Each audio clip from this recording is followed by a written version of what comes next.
இந்த அலகில் நம் உரை மற்றும் கவிதைக்கான பொது விதிகளை பற்றி விவாதிப்போம். நாம் இலக்கிய சூழல், வரலாற்று கலாச்சார பின்னணி, சொல் அர்த்தங்கள், இலக்கண உறவுகள் மற்றும் இலக்கிய வகைகள் ஆகிய தலைப்புகளை உள்ளடக்குவோம். இலக்கிய சூழலுக்காக இது முக்கியமானது. ஏனெனில் அது வாக்கியங்கள், சொற்கள், அவை நமக்கு சிந்தனை ஓட்டத்தை வழங்குகின்றன. இது ஒரு சூழலில் உள்ள சொற்களின் நேரடி அர்த்தத்தையும் நமக்கு வழங்குகிறது. உதாரணமாக, ட்ரங்க் என்ற சொல்லை எடுத்துக்கொள்ளுங்கள். நான் இதுவரை பார்த்த மிகப்பெரிய ட்ரங்க் என்று சொன்னால், ஒரு சூழல் இல்லாமல் நான் எதை பற்றி பேசுகிறேன் என்பதை நீங்கள் அறிய முடியாது. பயணப்பெட்டி, மரம் அல்லது யானை. இந்த நிலையில் எனக்கு ஒரு சூழல் தேவை. இலக்கிய சூழலே நமக்கு சொற்களின் சரியான அர்த்தத்தை வழங்குகிறது. நாங்கள் அலகுகளுக்கிடையேயான சரியான உறவுகளையும் வரையறுக்கிறோம். அதாவது, சொற்கள் மற்றும் வாக்கியங்கள் வேதத்தில் எவ்வாறு எழுதப்பட்டது என்பதை நாம் விவாதிக்க வேண்டும். இது தனிநபர்களால் எழுதப்பட்டது என்பதை குறிக்கிறது. அவர்கள் பத்திகளை பயன்படுத்துகிறார்கள், வாக்கியங்களையும் பயன்படுத்துகிறார்கள். நாம் படிக்கும்போது முழு அலகையும் ஒரே நேரத்தில் சேர்த்து வைத்திருக்க வேண்டும் என்பதில் கவனமாக இருக்க வேண்டும். ஒரு பத்தியில் வசன மற்றும் அதிகார பிரிவுகள் உள்ளன. மூல எழுத்தாளர்கள் பழைய ஏற்பாடு மற்றும் புதிய ஏற்பாட்டை எழுதும்போது வசனங்களை பயன்படுத்தவில்லை. உண்மையில் நீங்கள் ஆதியாகமம் 1 தொடங்கி மால்கியாவின் முடிவிற்கு சென்றால் அது அனைத்தும் ஒரு தொடராக இருக்கும். அது மூலத்தில் ஒரு மிகவும் பெரிய வாக்கியமாக இருக்கும். மெல்ல மெல்ல இது பிரிக்கப்பட்டது மற்றும் அதிகார பிரிவுகள் பாரிஸ் பல்கலைக்கழகத்தின் பேராசிரியரான ஸ்டீபன் லாங்டன் அல்லது 1223 காந்தர்புரியின் ஆர்ச் பிஷப் ஆகியோரால் வைக்கப்பட்டது. அல்லது இது ஸ்டீபன் லாங்டன் என்பவரால் செய்யப்பட்டதாக சிலர் நம்புகிறார்கள். Cardinal Hugo de Santo, arty and of the floral. ஆகவே 13ஆம் நூற்றாண்டின் ஆரம்பத்தில் வேதம் இந்த இருவரில் ஒருவரால் மிகவும் பத்திகளாக அல்லது அதிகாரங்களாக பிரிக்கப்பட்டது.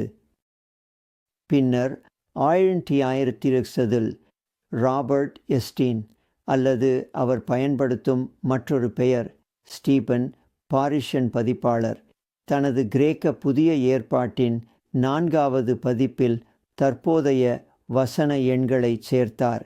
இதில் 2 லத்தீன் பதிப்புகளும் அடங்கும். ஆகவே வசனங்களாக உண்மையான பிரிவு 16ஆம் நூற்றாண்டின் நடுப்பகுதி வரை செய்யப்படவில்லை. இது கிங் ஜேம்ஸ் பதிப்புக்கு நேரத்திற்குள் தான். ஒவ்வொரு அறிக்கையும் அது நிகழும். இலக்கிய சூழலில் உள்ள இயல்பான பொருளின்படி புரிந்து கொள்ளப்பட வேண்டும். சூழில்லாத உரை ஒரு முன்னெச்சரிக்கையாக பொதுவாக கூறப்படுகிறது. இது பொதுவாக அறியப்படுகிறது. இதனால் நாங்கள் பவுடான் சொல்கிறது, ஒரு வசனத்தின் ஒரு பகுதியை அல்லது சுற்றியுள்ள வார்த்தைகள் இல்லாமல் ஒரு வசனத்தை எடுத்துக்கொள்வது, அதில் சூழலை படித்தால் அது இயல்பாக இருக்கும், பொருளிலிருந்து மிகவும் மாறுபடக்கூடும். உதாரணமாக, இயேசு யூதாசுக்கு நீ செய்யப்போகும் காரியம் விரைவாக செய் என்று கூறியபோது, இப்போது அது யூதாஸை குறித்தும் யூதாஸ் செய்யப்போகும் காரியத்தையும் குறிக்கிறது. அதை தனியாக எடுத்துக்கொள்ள முடியாது. நீ செய்யப்போகும் காரியம் விரைவாக செய் என்று பொருள். நீங்கள் கடைக்கு செல்வதற்காக அதை விரைவாக செய்ய வேண்டும் என்று அர்த்தமல்ல. நீங்கள் காரை வேகமாக ஓட்டுவீர்கள் என்று அர்த்தமில்லை. அது ஒரு குறிப்பிட்ட சூழலுக்கு மட்டுமே வரையறுக்கப்பட வேண்டும் மற்றும் உரையின் அளவு குறைந்தால் பிழை அதிகமாகும். ரோமர் 8:28 நமக்கு கூறுகிறது, அவரை நேசிக்கும் அனைவருக்கும் தேவன் நல்லதற்காக செயல்படுகிறார் என்பதை நாங்கள் அறிவோம். இதற்கு ஒரு சூழல் தேவைப்படுகிறது. ஏனெனில் அந்த வசனத்தை தனியாக எடுத்துக்கொண்டால் அது பாதகமாக இருக்கக்கூடிய சூழலில் பயன்படுத்தலாம். உதாரணமாக, ஒரு பெற்றோர் குழந்தையை இழந்துவிட்டால், அனைத்து விஷயங்களிலும் தேவன் நல்லதற்காக செயல்படுகிறார் என்ற வசனத்தை மேற்கோள் காட்டினால் அது உதவியாக இருக்காது. அந்த உரையின் உள்ளே பவுல் மற்றும் அவரது துன்பங்கள் மற்றும் நடந்தவற்றை பற்றி பேசுகிறார். மேலும் அனைத்து விஷயங்களிலும் தேவன் நல்லதற்காக செயல்படுகிறார் என்பதை அவர் அறிவதாக கூறுகிறார். அது அப்போது பொருத்தமாக இருக்கும். ஆனால் அதை அதன் சூழலுக்குள் வைத்திருக்க மிகவும் கவனமாக இருக்க வேண்டும்.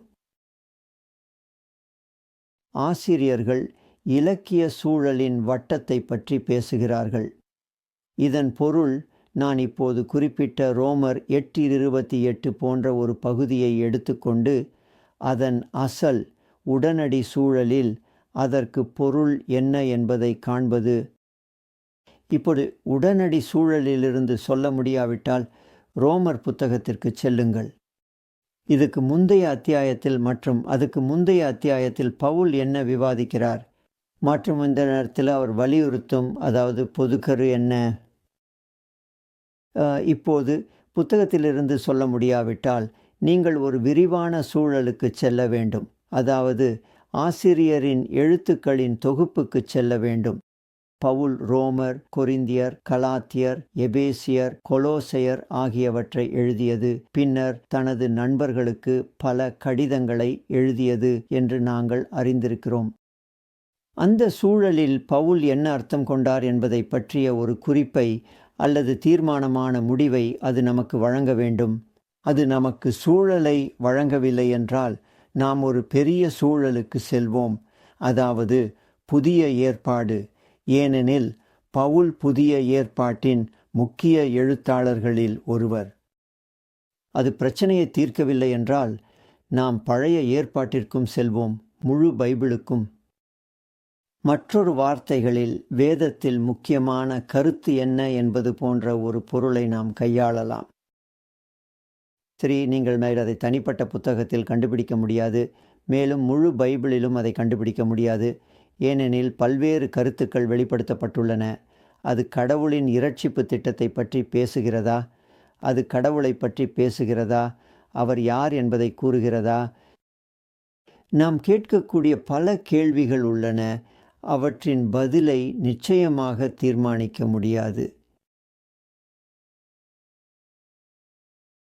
பொதுவாக இவ்வாறு சூழலை நாங்கள் கையாளும்போது வரலாற்று பண்பாட்டு பின்னணியை கையாளுகிறோம்.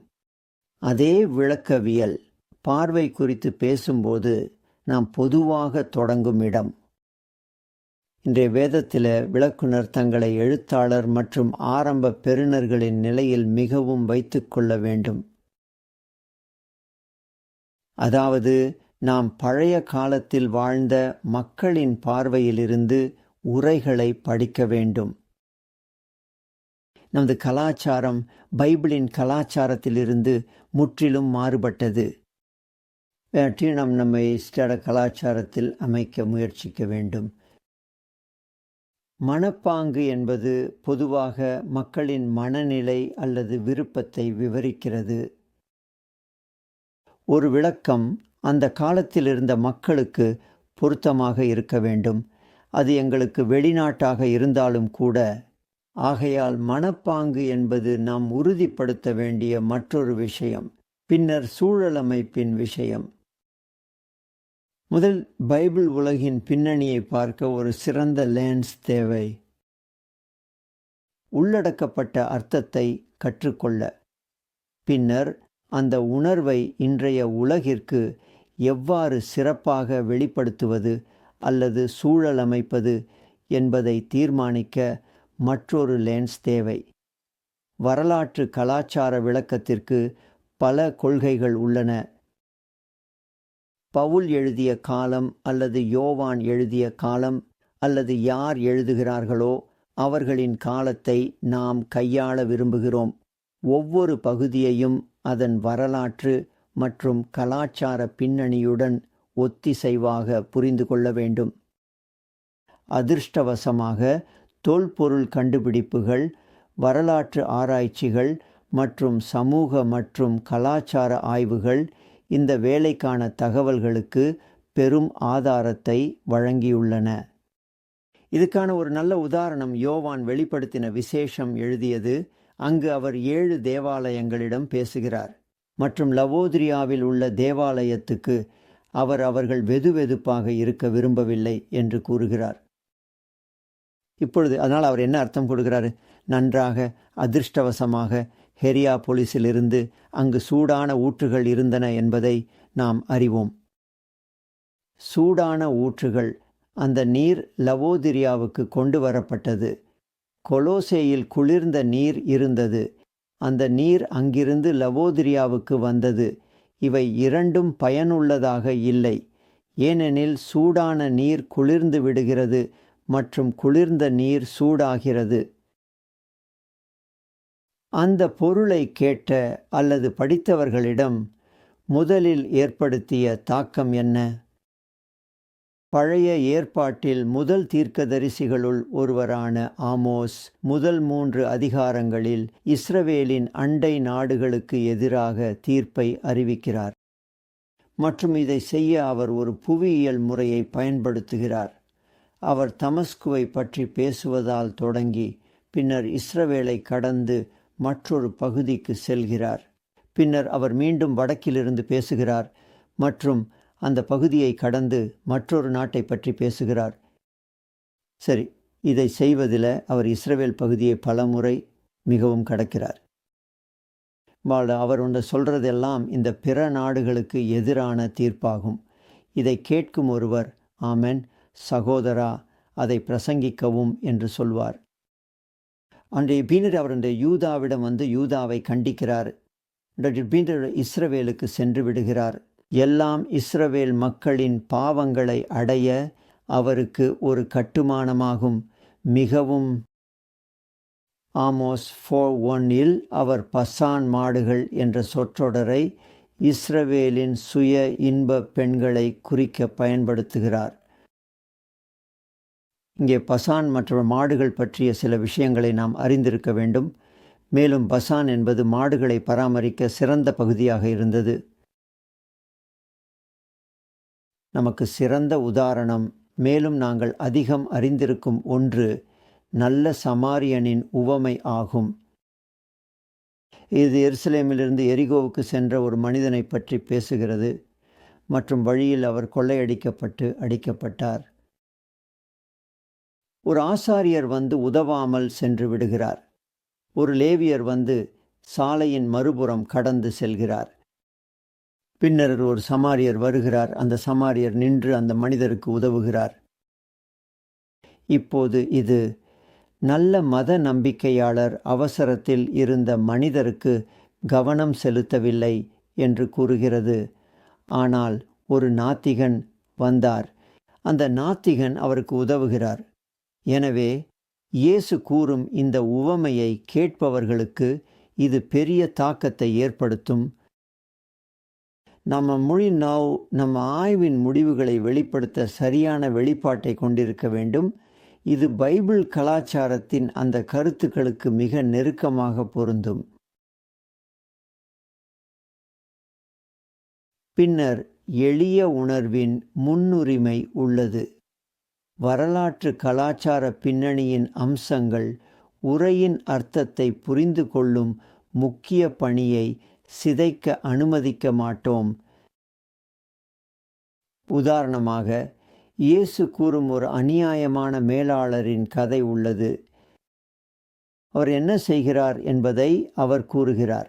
அவர் தனது வேலைக்காரரால் நீக்கப்பட போகிறார் என்பதை உணர்கிறார்.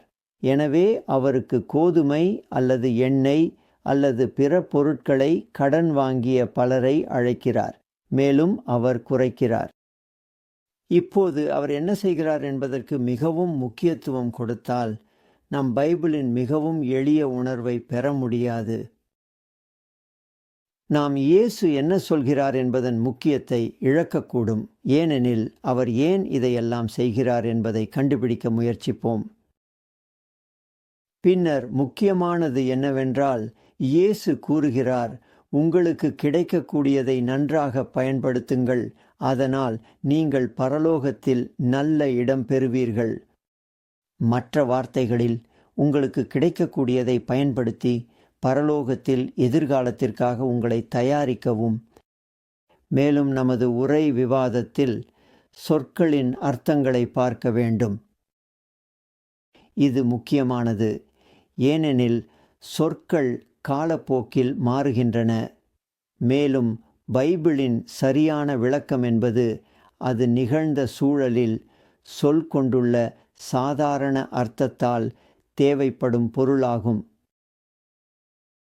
சொற்கள் வெறும் தற்காலிக அடையாளங்கள் மட்டுமே. ஆசிரியர்கள் எங்களுக்கு ஒரு சொல் கொடுக்கிறார்கள், கெபாப், KEBOF. இதற்கு எந்த அர்த்தமும் இல்லை. இது அவர்கள் உருவாக்கிய ஒரு சொல் மட்டுமே. ஆனால் பெரும்பாலான சொற்களுக்கு தெளிவான அர்த்தம் உள்ளது. என் மனைவியும் நானும் இங்கிலாந்தில் ஒரு சேவையில் இருந்தோம். அங்கு தென் அமெரிக்காவில் இருந்து ஒரு பிஷப் கூட்டத்தினரிடம் பேசினார். அவர் தனது சொந்த மொழியில் பேசுவதால் ஒரு மொழிபெயர்ப்பாளரை பயன்படுத்த வேண்டியிருந்தது. மேடம்ஸின் ஒரு கட்டத்தில் பெண்கள் வேண்டுமென்ற பேண்ட் அணிவதை நாங்கள் அனுமதிக்க மாட்டோம் அப்படின்ட்டு கருத்து தெரிவித்தார். அப்போ அனைவரும் சிரிக்கத் தொடங்கினர். என் மனைவியும் நானும் அதை பற்றி எதுவும் நினைக்கவில்லை. ஆனால் இங்கிலாந்தில் உள்ளாடைகள், அவற்றை பாண்ட் என்று அழைக்கிறார்கள் மற்றும் அவற்றை ட்ரவுசர்கள் என்று அழைக்கிறார்கள் என்பதில் ஒரு வேறுபாடு உள்ளது. சரி, ட்ரவுசர்கள். எனவே அவர் பாண்ட் என்பதற்கு பதிலாக ட்ரவுசர்கள் என்ற சொல்லை பயன்படுத்தி இருக்க வேண்டும். அந்த கலாச்சாரத்தில் ஒரு சொல் மிகவும் பெரிய வேறுபாட்டை ஏற்படுத்துகிறது. இப்போது அவர் அமெரிக்காவில் உள்ள ஒரு தேவாலயத்தில் பேசினால் அது எந்த விதமான வேறுபாட்டையும் ஏற்படுத்தி இருக்காது. ஏனெனில் நாங்கள் அந்த தெளிவான வேறுபாட்டை செய்யவில்லை. பார்கி அவர் எழுதப்பட்ட காலத்தில் அவற்றின் பொருள் என்ன, அவை நிகழ்ந்த சூழலில், அல்லது நான் விரைவாக என்ற சொல்லை பயன்படுத்துகிறேன், அதுக்கு என்ன அர்த்தம்? ஆனால் உங்களுக்கு ஒரு சூழல் தேவை. நீங்கள் ஒரு சொற்றொடரை மட்டும் எடுத்து அதை ஒரு சூழலில் விளக்காமல் நீங்கள் விரும்பும் பொருளை உருவாக்க முடியாது. சில சொற்கள் அவற்றின் பொருளில் ஒற்றுமை கொண்டிருக்கின்றன. அவை சமச்சீர் சொற்கள். நான் கையை குறிப்பிட்டேன். அது உடலின் ஒரு பகுதி, சிறிது. ஒரு சொல்லுக்கு அர்த்தவியல் பகுதி இருக்கலாம். நன்றி தெரிவிக்கும் ஒரு வழி. எனவே நாம் அவருக்கு கையை கொடு என்று சொன்னால் அதற்கு பாராட்டுக்களை அர்த்தமாக கொண்டால் அது ஒரு விஷயம். ஆனால் நாம் அந்த நபருக்கு கையை கொடு என்று சொன்னால் அவர்கள் பேசும் நபரின் பணியை முன்னேற்ற உங்கள் கைகளை பயன்படுத்த விரும்புகிறார்கள் என்பதாக இருக்கலாம். இப்போது சொற்களின் அர்த்தங்கள் காலப்போக்கில் மாறுகின்றன. உதாரணமாக உரையாடல். இன்று உரையாடல் என்பது 2 நபர்களுக்கு இடையிலான சிறிது உரையாடலை அர்த்தமாக கொண்டுள்ளது. பட் இன்று அது ஒரு நடத்தை அல்லது வாழ்க்கை முறை என்று அர்த்தம் கொண்டிருந்தது. அதனால் உங்களோட உரையாடல் இப்படியாக இருக்கட்டும் என்று சொல்கிறது நீங்கள் வாழும் முறையை பற்றியது, பேச்சுடன் தொடர்புடையதல்ல. மற்றும் நான் நினைக்கிறேன் சிறந்த உதாரணங்களில் ஒன்று பவுல். கிங் ஜேம்ஸ் பதிப்பில் அவர் கிறிஸ்துவின் 2வது வருகையை பற்றி பேசுகிறார். மற்றும் அவர் நிச்சயமாக நாம் உயிரோடு இருப்பவர்கள் தூங்கியிருப்பவர்களை தடுக்க மாட்டோம் என்று கூறுகிறார். தடுக்குதல் என்றால் என்ன? சரி, இப்போது அது தடுக்குதல் என்று பொருள். ஆனால் ப்ரிவெண்ட் என்றால் முன்னே செல்லுதல் என்று பொருள்படும். லத்தீன் ப்ரிவென்ஷியோ என்ற வார்த்தையிலிருந்து வந்தது. அதனால் பவுல் கூறுவது என்னவென்றால், கிறிஸ்து திரும்பி வந்தால் நாம் உயிரோடு இருப்பவர்கள் இறந்தவர்களுக்கு முன்னே செல்ல மாட்டோம். அதுவே உலகில் பெரிய மாற்றத்தை ஏற்படுத்துகிறது. மேலும் பூட்டி என்ற சொல், நான் ஓஆர்யூவில் நடந்த சில போர்களை பற்றி சொற்பொழிவு செய்து கொண்டிருந்த போது பூட்டி என்ற சொல்லை பயன்படுத்தினேன். மக்கள் போர்களில் ஈடுபட விரும்புவதற்கான காரணங்களில் ஒன்று, அவர்கள் வென்றால் அவர்கள் பல பொருட்களை பெறுவார்கள். அந்த அர்த்தத்தில் நான் பூட்டி என்ற சொல்லை பயன்படுத்தினேன். ஆனால் அறையில் சிலர் சிரிக்கத் தொடங்கினர். ஸோ நான் கண்டுபிடிச்சது என்னென்னா, எனக்கு தெரிஞ்சது என்பது மிகவும் பிரபலமான ஷேக் யுவர் பூட்டி பற்றி ஒரு பாடல் எழுதப்பட்டது. அந்த பாடலை நான் ஒருபோதும் கேள்விப்பட்டதில்லை. ஆனால் அந்த பாடல் பூட்டி என்ற சொல்லின் அர்த்தத்தை மாற்றியது. மற்றொரு சொல் ஹசி, HUSS. ஏன் இன்று நாம் அந்த சொல்லை பயன்படுத்தினால் அது பொதுவாக தரத்திற்கு ஏற்றவளாக இல்லாத ஒரு பெண்ணை குறிக்கும். ஒரு வன்முறையாளராகவோ அல்லது ஒழுக்கமற்றவராகவோ இருக்கலாம். ஆனால் அதன் அசல் சூழலில் ஹாசி என்பது மனைவியை குறிக்கும். ஆகவே அது இப்படி முற்றிலும் மாறுபட்டது. எனவே சொற்கள் அர்த்தத்தை மாற்றுகின்றன. இப்போது சொற்களுக்கு ஒரு குறிக்கோள் மற்றும் ஒரு குறிக்குரிய அர்த்தமும் உள்ளது. உதாரணமாக நாய். நீ நாய் என்று சொன்னால் இதற்கு ஒரு சூழல் தேவை. நான் நாயிடம் பேசுகிறேனா அல்லது நான் வேறு ஒருத்தரிடம் பேசுகிறேனா மற்றும் அவர்களை நாய் என்று அழைக்கிறேனா? நான் வேறு ஒருத்தரிடம் பேசுகிறேன் அப்படின்னா இது அவமதிப்பானது. மேலும் கருப்பர் சமூகத்தில் அவர்கள் நாய் என்ற சொற்றொடரை பயன்படுத்தினால் அது நண்பர் என்று அர்த்தமாயிருக்கும். ஆகவே மீண்டும் உண்மையில் என்ன அர்த்தம் என்பதை அறிய இதற்கு ஒரு சூழல் தேவை. இப்போது சொல் ஆய்வுகளை செய்ய என்னென்ன படிகள் உள்ளன? நாம் ஒவ்வொரு சொல்லையும் தேட முடியாது. மேலும் பெரும்பாலான சொற்களுக்கு சிறப்பு கவனம் தேவையில்லை. ஆனால் நாங்கள் விரிவான பகுப்பாய்வு தேவைப்படும் சொற்களை தேர்ந்தெடுக்கிறோம். கடினமான சொற்கள், முக்கியமான சொற்கள், தெய்வீகமாக நிறைந்த சொற்கள், அரிதான சொற்கள் அல்லது உருவக சொற்கள். எனவே பல சந்தர்ப்பங்களில் நாம் சொற்களை தேடுவோம், ஆனால் ஒவ்வொரு சொல்லையும் தேடுவதில்லை. இப்போது இலக்கண கட்டமைப்பு தொடர்புகளும் உள்ளன.